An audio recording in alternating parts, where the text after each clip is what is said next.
Gather round, children. It's a new episode of SuperMegaCast. 9 to be exact. Yeah, episode 9. Would you look at that? Wow, it's time's going by fucking fast. Oh my god, yeah, it is. Honestly, this past week has just been shooting by, probably for me, because I sleep until like 3 or 4 in the afternoon every day. That's not a joke, and that's something that I really need to get in check. Yeah, you didn't wake up till like 5 today, really. Well, get out of bed. You woke up probably around, noon? But stayed in bed till like 5. I should probably see a doctor, because I think there might be something wrong with me because it's weird, because the thing is, no matter what time I go to bed, I'll still wake up at like 2 or 3 and still not feel rested, so maybe I should see a doctor, Ryan. Maybe I have cancer. Well, anyway, guys, welcome back to Super Mega Cast. Last week, we talked about how we were going to go see a movie called Swiss Army Man, starring Daniel Radcliffe and Paul Dano. Is it Dano or Dano? Dano. Dano. Well, Ryan, what did you think of the movie? Let's hear it. I thought it was refreshing and different from the usual fodder that's released to cinemas nowadays. There's my pretentious quote for the day. But, if we're talking about it, most things that are coming out follow the same formula. Very cookie-cutter movies. Even though this, movie follows just the kind of plot formula of like the climax and all that stuff, but it was just it was a different premise than you usually get. Of course, being that there's a dead body that has all these magical tricks up its sleeve when you want to use it for survival. Yeah. So just for the people that don't know what we're talking about, Swiss Army Man is a movie that is in theaters as of the time of this podcast being released.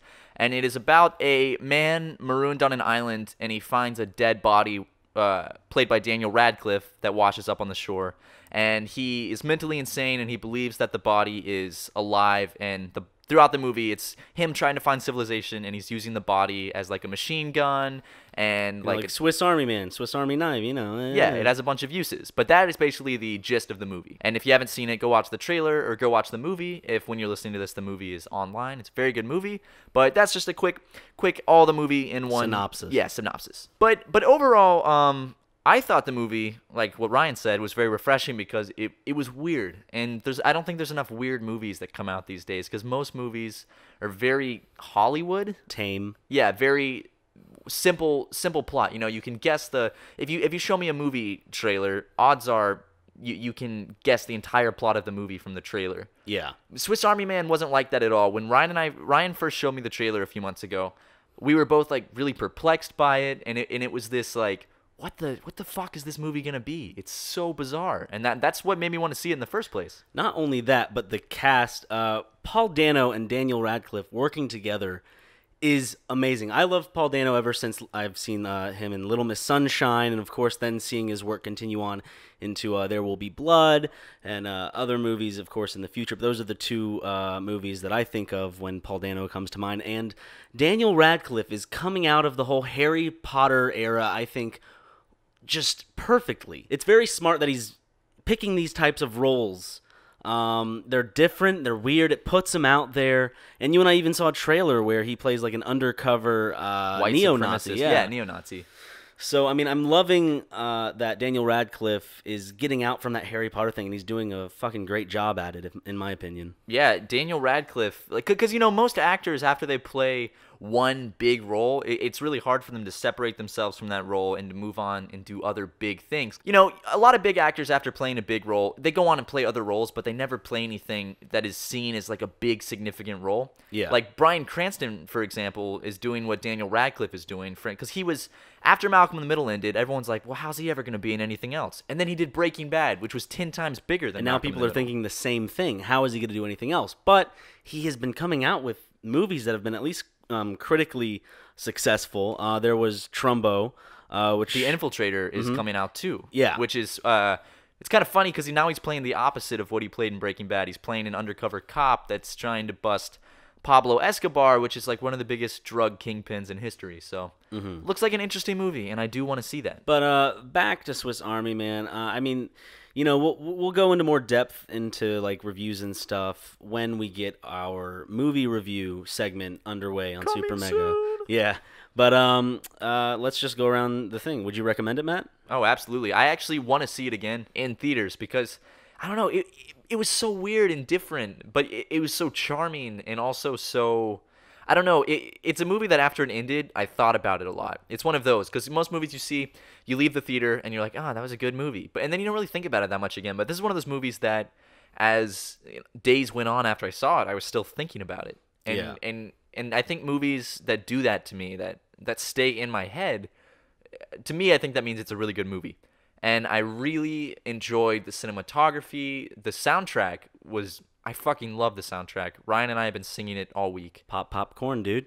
Pop, pop, pop, yeah, pop. I definitely recommend it, and I'm gonna have to take you up on that. We're gonna have to go see it again because, as you said, after the movie ended, I was perplexed, but I was also just kind of reinvigorated to try to jump into that whole world and just kind of like not pick it apart necessarily, but kind of look at things knowing how it plays out, just kind of now paying attention to all the like minor things that you usually look out for in a second watch. It's definitely a fun, immature movie that handles mature topics very well. Super immature movie. Yeah, but like it's such a feel good movie. It is. There's like the montages in it, even though they're one of the songs on the album is montage. It's like the main theme to the movie is called that. But like the montage, it's just I haven't felt this happy in a movie in a long time, and it's I think it's strictly because it's just you're looking at it from a different perspective than you would, boy meets girl, nerdy boy meets extrovert girl who shows him how to be himself. Boy meets dead corpse. And it's funny because these montage scenes in the movie, it's like it's this guy in this dead body secluded from civilization, but it makes you feel so warm in your heart because I don't know, to me it emulated the feeling that I felt as a kid playing in the woods with my best friends. Sorry, one more thing about the movie, we'll get on to other topics, of course, after this, is just I have to commend it for practical effects. I love that they did things practically. You and I saw a featurette on YouTube where it showed us that they didn't bitch out on all this stuff by going the green screen route. They didn't do any CGI. They didn't do any like fake special effects with the computer. All the effects in the movie were done.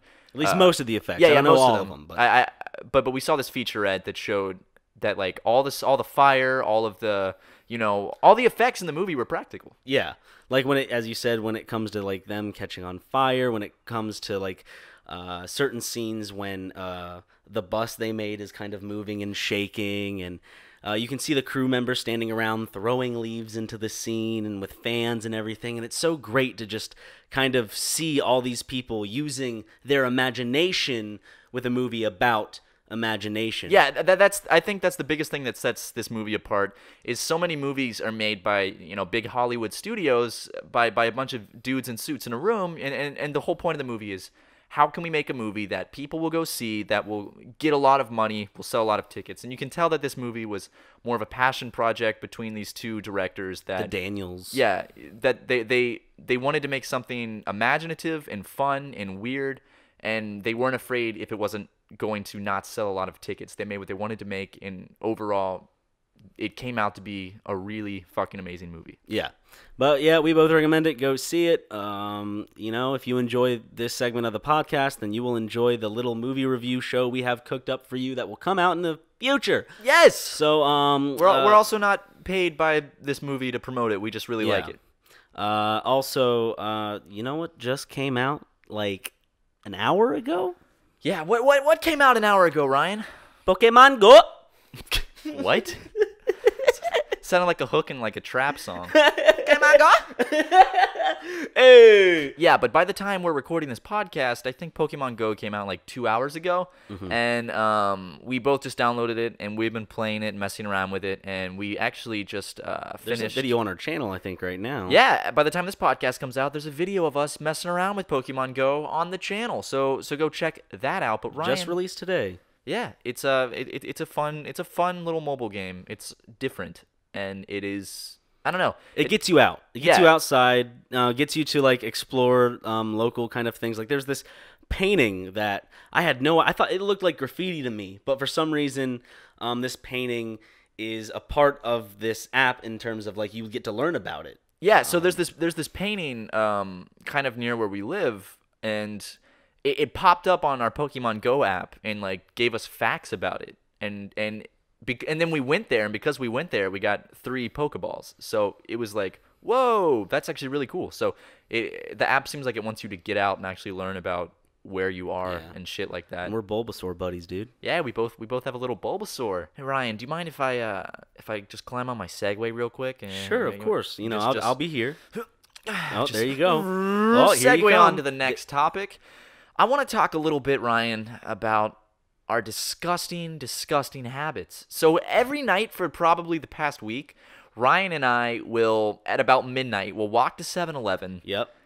We'll buy about $20 worth of candy and process disgusting shit like 7-Eleven donuts. Gotta get those donuts. Oh, that cotton candy that you mentioned. Oh God, 7-Eleven sells cotton candy in these little cups, and it's cherry, and it's fucking delicious. So if you live near a 7-Eleven, go see if they have it. Promoting childhood obesity since 2016. High five. But yeah, every night we'll go out and we'll buy like $20 worth of shit, and we'll come back and we'll sit down on our couch.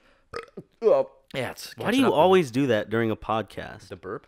No, like you always throw up in your mouth. Like I didn't throw up in my mouth. I just burped. Because like it's just like every time in a podcast, I'm sitting there editing, and also just like, sorry about that. Okay, because I'm always like literally every 10 seconds I have this weird like esophageal like spasm and I burp, but they're not like regular burps. It's like down near my not my cervix. Cervix is a part of a vagina. Near my diaphragm. Near your urethra, dude. Yeah, and actually, I legitimately need to go to a doctor because I have such bad acid reflux. Reflex? What? I don't know what it's called, dude. But someone told me, they were like, yeah, constant burping like that is a sign of cancer. And I'm like, oh, great.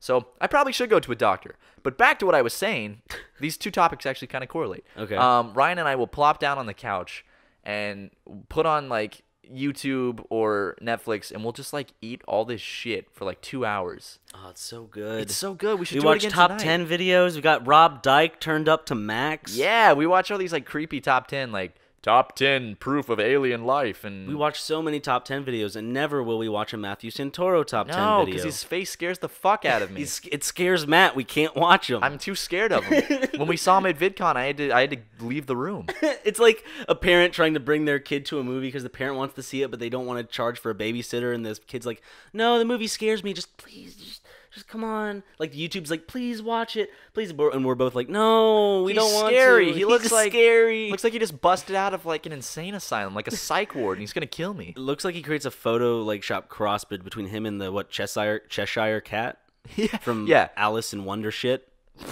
Alice in Underpants, the porn version. It's like he was made in a lab by YouTube to create top 10 videos. It's like, we must create the perfect host. God, yeah. Perfect, energetic host to host these top 10 videos. Some mad scientists were like, let's give him creepily perfect teeth. Some stereotypical German scientist. Yeah, he's like a creation, like a monster creation in a lab. This is my creation. He's alive! Matthew Santoro. We love you, Rob Dyke. Yeah, Rob Dyke doesn't put himself. Well, yeah, he does actually, but Rob Dyke has this creepy. Barely like, puts himself in the thumbnails. But when he does, I don't mind clicking it because he's got this creepy little charm to him. It's like ooh, spooky. God, it's like Rob Dyke. I have to commend him. It's like he got a what is it? He got a Spike TV show onto YouTube. He's like, volleyball is usually a sport where there are a lot of ups. But unfortunately for this family, their day came crashing down. Yeah. Like that type of stuff. And I love it. It's so creative, and it's just like a little show. It's like he's writing a high school essay. And he has to write like his opening paragraph. And he's like, for most people, a ride on the subway is a part of their daily life. But for one man in 2005, it's just like, he creates all these wonderful little openings and closings. I love him. I want to give him a big kiss. If I die, mark it down in the books. If either one of us die, we want Rob Dyke to come to our funeral and be the, what is it, a eulogist? Yeah, eulogy. Just perform a eulogy. A Googleist from Zoolander. But yeah, I want him to come and perform a eulogy at my funeral, and I want him to just read it out like, Matt Watson, and just read out some goofy fucking eulogy, like written by like someone trying to write a high school essay. Gotta love Rob Dyke. Gotta love the Dykes. Is Dyke a bad word? How bad of a word is Dyke? I thought Dyke is just. It means lesbian. Well, it means butch lesbian, right? It's Yeah. a certain type of lesbian that it like tries to. Well, I'm not saying Dyke in an offensive context. So you don't have to cut it out, right? I don't think so. I don't know. Okay, well, we'll keep it I don't in. know what's offensive. Give us. I think it would be more offensive if we just like to all the fucking gross dykes out there. Like that would be offensive. I think we're just like kind of like figuring out like what the word means. Yeah, like we're not over here like throwing out some hate speech. We're just legitimately trying to figure out a not commonly used slur. Yeah, And, like, we leave the hate speech up to the professionals over at the Westboro Baptist Church and Keemstar. Good. They should like do a collab video. Oh my God, they should do. You know how they do those like song parodies? Yeah, they should do one of found a dollar, found a dollar. It'd be like found a Jesus, found a Jesus. I don't think. Well, I don't know, but I found a Jesus in Bethlehem. That sounds like a great Westboro Baptist Church parody. But if you've seen their music videos, it's never like found Jesus. It's like thank God for dead soldiers to the tune of like Lady Gaga. God, they're so fucked up. Oh my God. Like I don't know if anyone listening has seen. I'm sure a lot of you have seen their music videos. But what the Westboro Baptist Church does is they will take popular songs and then make like music video parodies of these songs, but they replace it with like stuff like if you're gay, you will then burn in hell. Yeah, that type of shit. That's good, dude. Yeah. Is that actually one of their songs? I don't know. Sounds like it. You should be a writer, Ryan. Yeah. If for them. Yeah, if SuperMega if SuperMega ever goes down the drain, Ryan, I say you and I pack our stuff, move to Wichita, Kansas, and join the Westboro Baptist Church and produce high quality videos for them. What do you say? Hail God. Hail God. Hail God, dude. So you just walk into their church, just hail God, hail God. Ryan, I got something to talk about. Yeah. Explain to me why every fucking children's cereal, it's a mascot either chasing the kids for the cereal or they're chasing him for the cereal. Why can't? No, seriously, think about it. Like Lucky Charms, Trix, Apple Jacks, it's always fucking like people chasing each other for the cereal like it's some rare commodity and they can't just go to the store and fucking buy it. Captain Crunch, it's like he like bursts, he's like, God, because it's putting you in the club of I have this.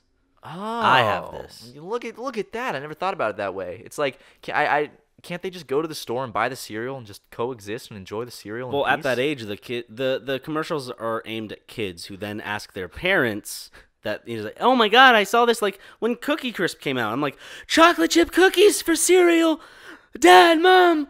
Well, my parents were divorced, so it was like, Dad. Then a week later, Mom, give me some, and then give me some Cookie Crisp. Ryan, the lucky bastard, would get 2 servings of Cookie Crisp. You son of a bitch. You lucky son of a bitch. I'm so lucky. For Christmas, I'd get 2 boxes of Cookie Crisp. You asshole. That's all you would get. Under each tree, one wrapped present, and it's a box of Cookie Crisp. All I want is some Cookie Crisp. I mean, the fucking, like, Apple Jacks dudes. Like, there was, like, the Rasta. Rasta. The apple and the cinnamon thing. Yeah, the cinnamon guy was, like a Rasta guy that was... Were they chasing each other? Because they don't make those commercials No, anymore. the apple was chasing the cinnamon man. Man, I want smoke some weed and eat some Apple Jacks, man. I like, and remember the old Captain Crunch commercials? Like, they'd wish for Captain Crunch, I don't remember, but then his ship would fucking come crashing through wherever the hell they were. Yeah. With that little, like... doo-doo-doo. The one exception to this whole thing are Fruit Loops, right? Or they're probably not the only exception, but they're a big exception because it really only focuses on Toucan Sam, and at least when I was a kid, it focused on him and his like little nephews. His or little whatever. nephews. Kind of like Scrooge McDuck. Yeah, I remember those commercials. They don't, dude. Cereal. I mean, I haven't seen any recent cereal commercials. Well, you know, I don't watch TV because Netflix and Hulu and HBO Now and all these things have come into fruition, which has pretty much canceled out the necessity of daytime television. I mean, as much as I would love to sit down and watch a little Nickelodeon, a little Disney Channel, I don't know what cereal commercials are like nowadays, and I see them every now and then, whether it be like when I'm at my cousin's house and they're watching TV or something like that. But it seems like they've lost that charm, that Lucky Charm. Get it? No, but it seems That's like like my favorite cereal. Lucky Charms I like Fruit Loops. That's to my be honest. favorite. Then second has to be Fruity Pebbles, baby. Fruity Pebbles. And then third is just whatever I'm in the mood for. So yeah, but that's a good way because I don't know if I have a favorite cereal. It just depends on what I'm in the mood for. Yeah, So I have like my streaks. I like Honeycomb. I like Fruity Pebbles a lot. Adult cereals are good, like Banana Nut Crunch. Those are some good. They're Those good. are I like cereals. Blueberry. It's really hard to find, and I don't know if it's only in the South, but it's a cereal called Blueberry Morning where it's like these delicious little flakes, and then it's got blueberries, and it's super tasty. And I also like Raisin Bran a lot. Raisin Bran Crunch. It's got to be Raisin Bran Crunch. Otherwise, course. it's just a bunch of They're shit. sweet little crunchy bits. Yeah, and those raisins. Oh, raisins. But you know, like the Reese's Puffs too. Remember the old commercials for Reese's Puffs? Reese's Puffs, peanut butter chocolate flavor. Yep. See, that's good marketing because now, that's ingrained. Like 8 to 10 years later, we still remember that song exactly. There'll be times, literally, like probably very rarely, but every now and then, like I'll go into the shower and I'll be like Reese's Puffs, Reese's, and then I'll just like sing it in my head, or I'll like sing it to myself. It's weird. How is that stuff ingrained? Like like the national anthem and all that shit. Or I don't know the words to the Pledge national Allegiance. anthem. Or so okay, we'll dumb it down. The Pledge of Allegiance. Why do we know all that? Why? Because they from the time until I can Or like remember, they made this. us say it every single day. Join in. Jesus loves me, this I know, for the Bible tells me so. Little ones from here below, they are weak, but he is strong. I don't know anything beyond Really? the Bible tells me so. Wow. It does. Is it? I guess, did I have a bigger religious upbringing than you did? Well, I think Because I was like very into it for a long time. I think we grew up with different sects of Christianity that were very different, and I think that you were in the type of Christianity that sang more of those songs. Because my family was always a Methodist church. What did you go to? My family was Baptist? always very no. We were Anglican. We were always we went to a really contemporary church. Okay. So it was very like modern, and we didn't sing that stuff. But did you have the please turn to in page 409? No. Okay, that's the type of church we had, and then we had the early service that were like, Jesus is cool. Like yeah, we had a rock band, and but there was also another church next to us that was part of our church, but it was for like old people, and they would play the organ, and it was like 7 a.m. And I think we went to it once, and it was god awful. Oh, you gotta wake up at the crack of dawn and listen to a bunch of old people like and you could smell their breath and shit, and they all smell bad. And I hate old people. But but does it make me un-American, Ryan? Do you just want to grab your rifle and your American flag and kill me for not knowing the words to the national anthem? Let's sing the national anthem. Let's see how much I know. No, I definitely don't know it. Let's try. Is it okay? This sounds really bad. Is the national anthem the one that goes, "Oh, say, can you sing"? Yeah. Okay. All right. God, some patriotic people are gonna give me a lot of shit. Are the national anthem and the Star Spangled Banner the same thing? No. God, say, can you see by the dawn's early light? For so proud. We skipped a whole bunch of shit. Why is it getting so peppy and bright right off the bat? Every time I'm at a baseball game, which is not very often, but every time I'm at any sports event, they're like, "Please rise for the national anthem." I'm like, fuck. It reminds me of like North Korea when I see that at a stadium, just everyone stands up. And they have their hands over their heart. Oh. You know, it's like...